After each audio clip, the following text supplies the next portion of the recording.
नक्षिक खंड का अगला पद है, नैन बाक सरी पूज न को, मान समुद अस उलघई दो, राते केवल करही अली भवा, घूमही भांति चाहई उपसम।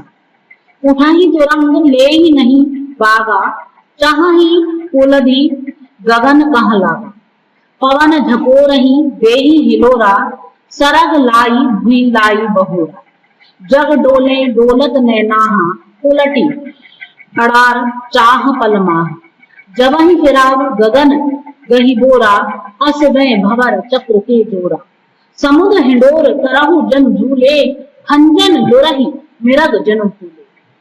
सुभर समुद्र अस नैन दुई, मानिक भरे तरंग, आवत तीर जाहि फिर, काल भवर तेहि संग। यहाँ पर मलिक मोहम्मद जायसी इस छंद के माध्यम से तोते के द्वारा पद्मावती के सुंदर नेत्रों का वर्णन करवाते हैं और उनके जो सुंदर नेत्र हैं उनका अलंकारिक जो श्रृंगार वर्णन है वो राजा के समक्ष प्रस्तुत करवाते हैं। और तोता कहता है कि नैन बाक सरी पूज न को, हे राजा पद्मावती के जो ये दोनों सुंदर नेत्र हैं ये वह कटाक्ष युक्त बाकीपन से युक्त हैं, जिनकी नैन बाक, इतना उनके नेत्रों में बाकापन है, वह कटाक्षता उनके नेत्रों में निहित है कि उनके नेत्रों की बराबरी पूज न हो, कोई भी नहीं कर सकता, उनके नेत्रों के सौंदर्य की बराबरी कोई नहीं कर सकता। आगे कहते हैं कि मान समुद्र अस उलघई दो, ऐसा लगता है मानो उनकी प्रेक्षालंकार मानो उनकी आंखों में जो भरा हुआ उन्माद है, जो मादकता है, जो तरलता है, जो नशा है, वो ऐसा प्रतीत होता है मानो समुद्र अस उलघई दो, कि उनके दोनों नेत्रों में मानो सागर उछल रहा। बहुत ही सुंदरता के साथ में, उत्प्रेक्षा के साथ में ये पंक्ति उन्होंने कही है कि ऐसा लग रहा है मानो उनके दोनों नेत्रों में सागर उछल रहा हो, ऐसा प्रतीत होता है। अगली पंक्ति में कहते हैं, राते कवल करही अली भवा, उनके जो दोनों नेत्र हैं वो मानो राते लाल लाल कमल का पुष्प है, मानो वह लाल लाल कमल का पुष्प है। और अली भवा, और उनकी जो पुतलियां हैं वो मानो जो भौरा है उस भौरे के जैसी मंडरा रही है। ठीक है, अली भवा, उनकी जो पुतलियां हैं वो भवरा हो गई है ना, घूमही भांति चाहई उपसम, और वो चंचलता से जो उनके नेत्रों की जो पुतलियां हैं वो जो कि अपनी चंचलता के कारण मंडलाती हुई प्रतीत हो रही हैं, ऐसा लगता है कि मानो घूमही भांति चाहई उपसम, कि वो मानो उड़ करके कहीं चली जाना चाहती है। कहीं जैसे भौरा एक पुष्प से उठता है, दूसरे पुष्प पर बैठता है, इधर उधर उसकी चंचलता होती है, उसी प्रकार से उनकी पुतलियां भी इतनी चंचल हैं कि वह भी उनकी नेत्रों से बाहर निकल करके और कहीं उड़ जाना चाहती हैं, ऐसा प्रतीत होता है, ऐसा आशय है।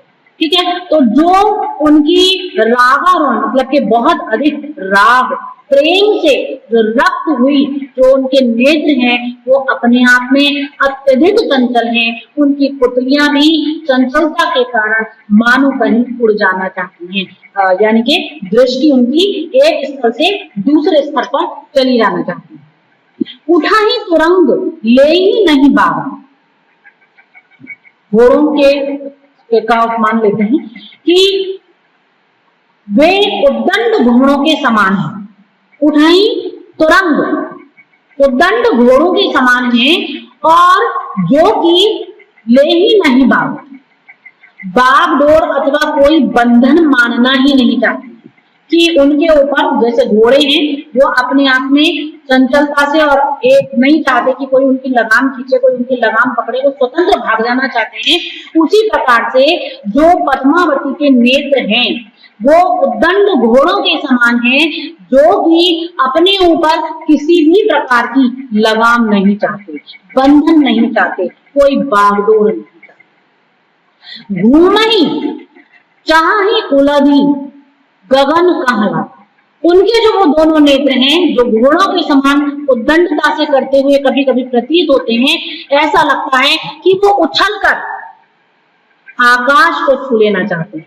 धूमहि भांति चाहे उपसवा, धुएं की भांति धूम या बादलों की भांति आकाश को स्पर्श कर देना चाहते हैं जो उनके नेत्र हैं।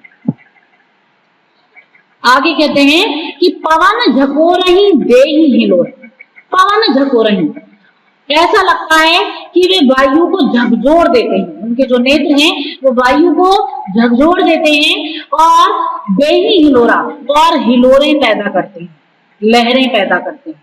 हिलोरें, जैसे हिलोरे पवन हिलोरे देती है, ठीक है, ऐसे वो हिलोरें पैदा करते हैं।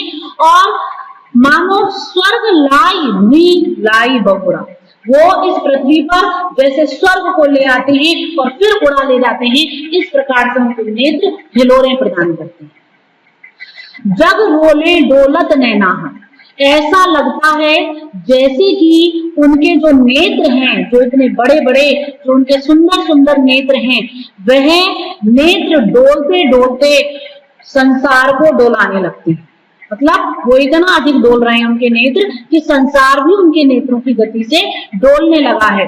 और ऐसा प्रतीत होता है उलटी अड़ार चाह पल माह, जैसे बड़ी बड़ी वस्तुएं पल भर में उलट पुलट हो जाती हैं, एक स्थल से दूसरी तरफ चली जाती हैं, उनके नेत्रों की, उनकी दृष्टि के प्रहार से, उनकी दृष्टि के डोलन से। तो बड़ी बड़ी स्थिर वस्तुएं भी पल भर में उलट पुलट हो जाती हैं। मतलब उनका जो नेत्र है, बहुत बड़ा व्यंग किया है कि उनके नेत्रों में वह मारक क्षमता है कि उनके नेत्र स्थिर से स्थिर मन वाले हृदय के व्यक्ति को भी डोला देने की क्षमता रखती है। वो भी उलट पुलट अपने व्यक्तित्व से पूर्णतः उलट पुलट हो जाते हैं। आगे कहते हैं कि जवाही फिराब गगन गही, कि जैसे ही वह अपनी उन नेत्रों को फिराती हैं, ठीक है, तो उनके नेत्र जब भी फिरते हैं वो अपनी लपेट में गगन गही हो रहा, पूरे के पूरे आकाश को लेकर के डूब जाते हैं। तो उनके नेत्र जो हैं असमय भंवर चक्र के द्वारा, ऐसा लगता है जैसे उनके नेत्र सागर के भंवर चक्र की गति को धारण करने वाले हैं। जो सागर में उठने वाली भंवर है, जो उसका जो चक्र है वो इतना तीव्र होता है कि कोई उस चक्र से बाहर नहीं निकल पाता। उसी प्रकार से उनके नेत्रों में भी भंवर चक्र है कि कोई अगर एक बार वहां उसमें उलझ जाए तो फिर उसकी दृष्टि बाहर नहीं आ पाती, है ना। ऐसी ही भंवर चक्र की गति उनके नेत्रों की है। समुद्र हिंडोर कराहू जनजू, ऐसा लगता है जैसे कि उनके जो वो नेत्र हैं, जो उनके इतने बड़े बड़े नेत्र हैं, वो नेत्र मानो समुद्र की हिलोरें हैं। जन भूले, कभी ऐसा लगता है कि उन हिलोरों में कोई झूलता हुआ सा प्रतीत होता है, झूम जाता है, ठीक है। खंजन लुराही मिरग जन भूले, ऐसा लगता है कभी कभी कि टूटते हुए पक्षी या कभी भूले भूले मृग, सब वो कभी पक्षी दिखाई देते हैं, कभी भूले हुए से मृग की तरह दिखाई देते हैं। उनके नेत्र वास्तव में कितने ही उनके नेत्रों को उपमान दे दिए जाए वो सब कम है, कितनी ही उनकी उपमा कर दी जाए कम है। वो अपने आप में इतने वैशिष्ट्य को, इतने सौंदर्य को धारण करने वाले हैं कि उनका वर्णन कर पाना असंभव सा प्रतीत होता है, या असंभव ही है। सुबर समुद्र अस नैन दुई मानिक भरे तरंग, आगे तोता राजा से कहता है कि पद्मावती के जो सुंदर दोनों नेत्र हैं वो समुद्र के समान हैं, समुद्र के समान हैं, और नैन दुई मानिक भरे तरंग, और उन दोनों नेत्रों में लाल रेखाएं माणिक की चपल तरंगों जैसी हैं। माणिक भरे तरंग, जैसे माणिक मोतियों की चपल तरंगे होती हैं, ऐसी उनकी चपल तरंगे हैं जो रक्तिम पंक्ति उन नेत्रों में नीचे है।